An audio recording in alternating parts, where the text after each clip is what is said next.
जंगल में फेलिक्स नाम का एक चतुर और चालाक लोमड़ी रहता था। फेलिक्स पूरे जंगल में अपने धूर्त स्वभाव और त्वरित बुद्धि के लिए जाना जाता था। वह हमेशा अपने अगले भोजन की तलाश में रहता था और उसे इस बात पर गर्व था कि वह जंगल का सबसे बुद्धिमान प्राणी है। एक धूप वाले दिन जब फेलिक्स जंगल में घूम रहा था, उसकी नजर एक पुराने ओक के पेड़ के खोखले में लगे व्यस्त मधुमक्खी के छत्ते पर पड़ी। जब मधुमक्खियां अपना काम कर रही थीं, रस इकट्ठा कर रही थीं और शहद बना रही थीं, तो छत्ते में हलचल मची हुई थी।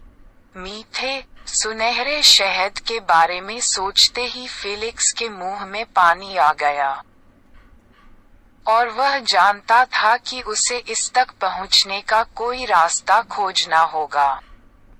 जब वह इस बात पर विचार कर रहा था कि मधुमक्खियों को कैसे मात दी जाए और उनका शहद कैसे चुराया जाए, तो उसकी नजर बेला नाम की एक अकेली मधुमक्खी पर पड़ी जो दूसरों के साथ तालमेल बिठाने के लिए संघर्ष कर रही थी।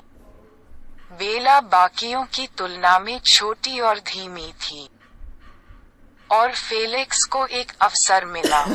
वह धूर्त मुस्कान के साथ उसके पास आया और शहद के एक हिस्से के बदले में उसे अमृत इकट्ठा करने में मदद करने की पेशकश की।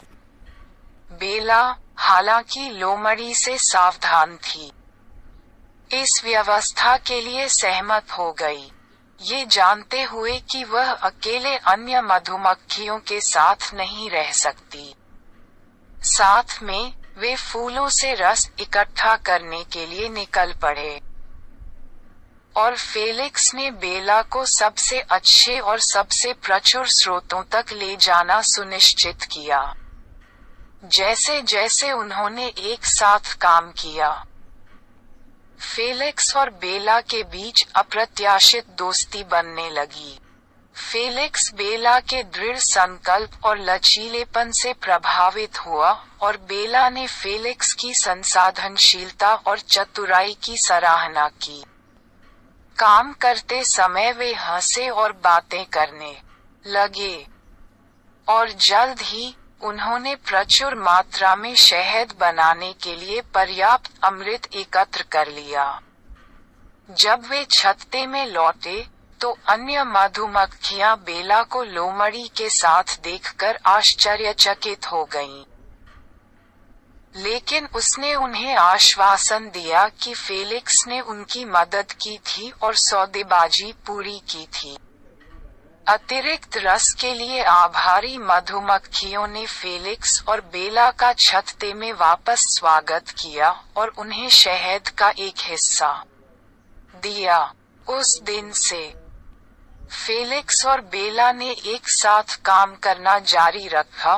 फेलिक्स ने अपनी चालाकी का उपयोग करके मधुमक्खियों को सर्वोत्तम अमृत स्रोत खोजने में मदद की, और बेला ने उन्हें खतरे से सुरक्षित रखने के लिए जंगल के अपने ज्ञान का उपयोग किया।